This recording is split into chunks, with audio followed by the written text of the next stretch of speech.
Moi, je me présente comme ancien, Mamadou Gueye de Saltigué, Mamadou Gueye Kola, Abdoulaye Diallo, Adamo Touré, aussi nos anciens Tchombé et Maoki. Bon, créer le coma profond de l'équipe du Saltigué, de Rufisque. Créé depuis plus de 50 ans, l'équipe du Saltigué est plongée dans une profonde crise, sans possibilité de solution pour les dirigeants actuels.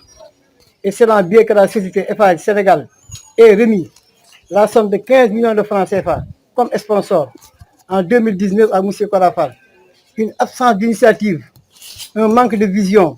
de créativité, de politique sociale et sportive caractérise la bande à Korafal, incapable de résoudre les difficultés auxquelles sont confrontés les Rufisquois au point de sacrifier plusieurs générations de footballeurs, basketteurs, handballeurs, nageurs obligés d'exode pour pratiquer.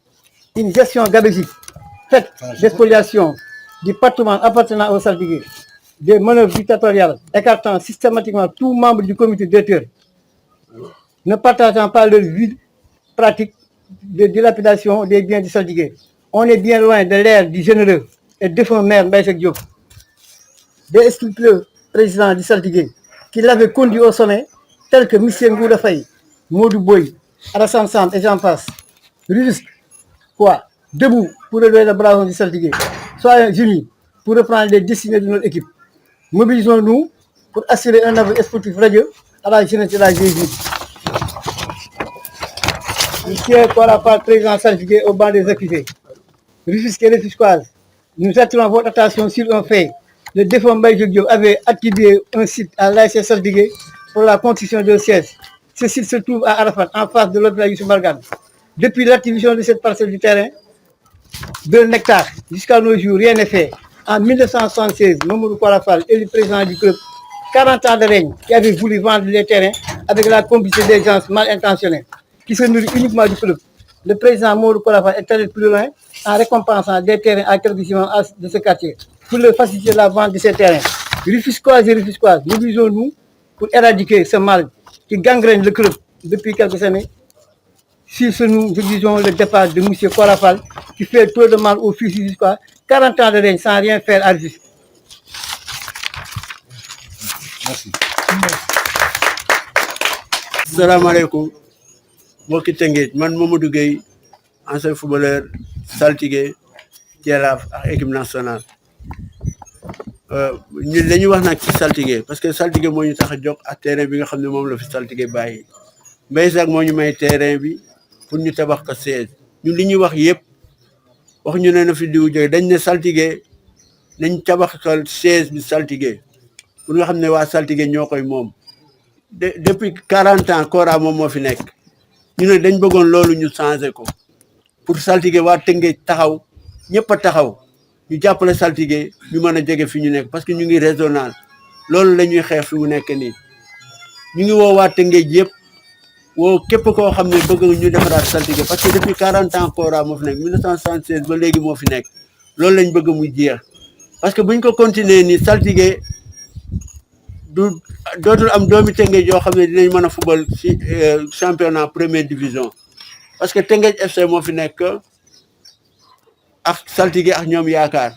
loolu nag lañ bëgg ngeen ñëw ñoo Tëngéej jàpp si ñu mën a defaraat Saltigué. Donc maa ngi nuyu ñëpp di gërëm xale yi initiative bi ñu taxawal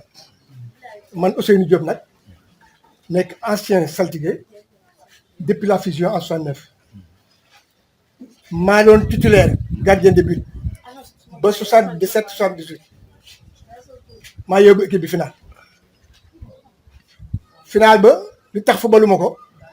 c'était un problème mystique Pathé day jóge Mbaaw ñëw fi pour man ma remplacer ci final kon championnat bi yëpp durant que Saltigué nekk en première division à part Abdourahmane Mbaye man la kon ñun fekk nañ cosaanu Saltigué. Saltigué lan moo ko créé Saltigué li ko créé mooy y avait 5 clubs à Rufisque 5 clubs yooyu y avait Raas Espérance ISP FR Réveil de Diokoul. Foyer de Bargny. waaw non Bargny sax Bargny la. waaw Bargny. alors loolu moo tax Saltigué nekk patrimoine Saltigué du yëfu caaxaan bi fi ñoom nguude ak booy mot jaaree ba pare en 76 le Kora ñëw jël équipe bi lii xale yi taxawal tey ci xeex bii ñuy xeex histoire la dafa répété wu en 81 amoon na fi ba ñu génn Kora ci même année bi parce que des nañu 8 ans deuxième division ci même année ba la ñu yéegalaat saltige en première division. waaw. defaloon nañ nag bu Kora jógee foofu dootul dellu ci di caxat-caxatee mbiru saltige ndax turu saltige rek cosaan la et si ñu saltige maam ko moom la mbay donc loolu moo répété wu waat ñëw tey ci li nga xam ne moo fi nekk muy à part terrain bi ndax si terrain bi laay ñëw léegi mais sama ñaari baat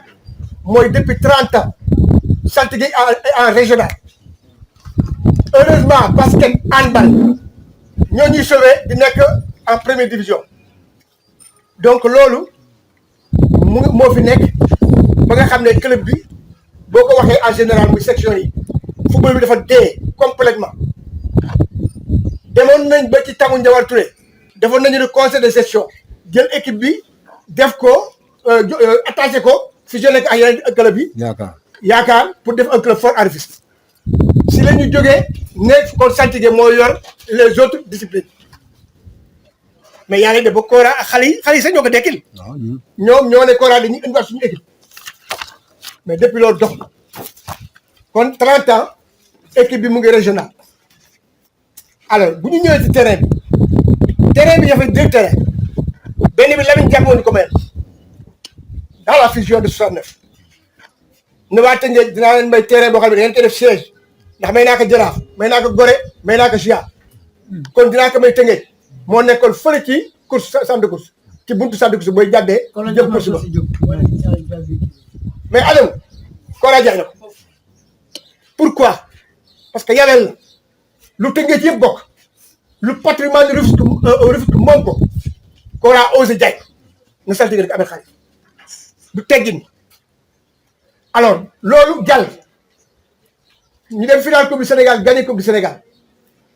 mais Mbaye Jacques bi mu koy may ko sax football rek da ko mayoon saltige mais avec toutes les disciplines kon loolu muy patrimoine du Tëngéej mu des benn boobu waaw mais patrimoine boobu duñ ko bàyyi pour d'autres générations bu ñu ñëwee fekk fi symbole boo xam ne dañ ne ah fii mooy kër saltige siège boobu section yëpp di fa réunir di fay daje ñëpp di fa daje bu ñu amee del sax indi ko foofu kon li soxna si laaj seegi ne est-ce que combat bi dina yomb combat bu yomb la ndax ñun bu ñu gisee xale yi ñu jóg li ñu yaakaaroon ne Kora fa ñu jaaral ndax moom en 1981 woo Tëngéej ci yëpp génn ko kenn mënu koon yaakaar kenn mënu koon xalaat ndax boobu Kora était très puissant ay 48 millions lay maye par jour waaw mais ñu taxaw parce que sportif bu gëmee dara day dem ba jeex boobu temps dem nañu ba jeex ba convoqué tout Rufisque sëriñ dindee Kora ci même at bi def nañu 8 ans en deuxième division ci même at boobu lañu yéegi équipe bi en première division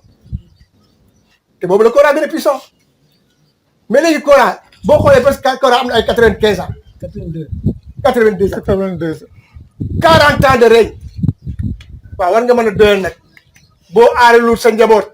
li nga xam ne moom nga yor sàmmal leen ko ba mën ko teg ci loxo demee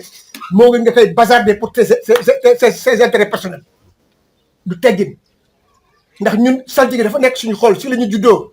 si la ñu màggee dañu amul jot nag man mi waxee entrepreneur la dama nekk dans mes affaires mais ñii nga xam ne tey dañu jóg pour xeex pour que club bi ñu defaraat ko ba pare terrain bi ñu bañ ko jaay parce que terrain bi rek lañ dese comme patrimoine loolu nag damay lancer appel à tous les anciens à tous les Rufisquois à tous les sportifs tous les footballeurs les anciens footballeurs que ñu nekk en bloc ne en Kora non arrête doy na